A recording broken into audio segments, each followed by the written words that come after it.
School teacher का बेटा जो अपनी मेहनत के साथ ऊपर आया, पाकिस्तान पीपुल्स पार्टी ने उसको मकाम दिया और पीपुल्स पार्टी ने उसको शनाख्त दी, वो एक बड़ा नाम बन गया, वकील से वो वजीर बना, वजीर से फिर एमएलए बना, फिर पीपुल्स पार्टी ऐसे उसे भूल गई कि वो पीपुल्स पार्टी का शायद बंदा ही नहीं था, या पीपुल्स पार्टी से उनकी कोई रफाकत या ताल्लुकदारी नहीं रही है। आप यकीनन कहेंगे कि वो कौन सा शख्स था जिसको पीपुल्स पार्टी भूल गई थी। अचानक पीपुल्स पार्टी को वो मरहूम याद आ गया और उनकी आज पहली मर्तबा पीपुल्स पार्टी ने बरसी मना डाली।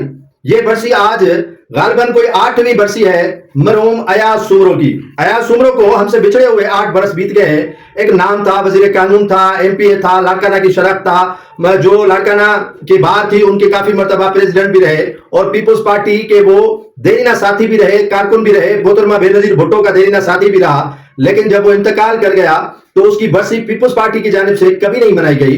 आज पहली मर्तबा उनकी बरसी मनाई गई है, जिसमें मेयर लाड़काना भी शरीक होते हैं, बिलावल भुट्टो जरदारी के पॉलिटिकल सेक्रेटरी वो भी शरीक होते हैं। लेकिन अफसोस का मकाम यह है कि निसार खोड़ो नहीं आते, अफसोस का मकाम यह है कि फरियाल तालपुर साहिबा नहीं आती, अफसोस का मकाम यह है कि बिलावल भुट्टो जरदारी नहीं आए, सदर आसिफ अली जरदारी नहीं आए तो खैर है। लेकिन जो आम रहनुमा थे लाड़काना के, जो पीपुल्स पार्टी की शेर बताई जा रही थी अयाज सुमरो एडवोकेट, उसकी बरसी आज पहली मर्तबा मनाई गई है, लेकिन क्यादत वहां से गायब थी।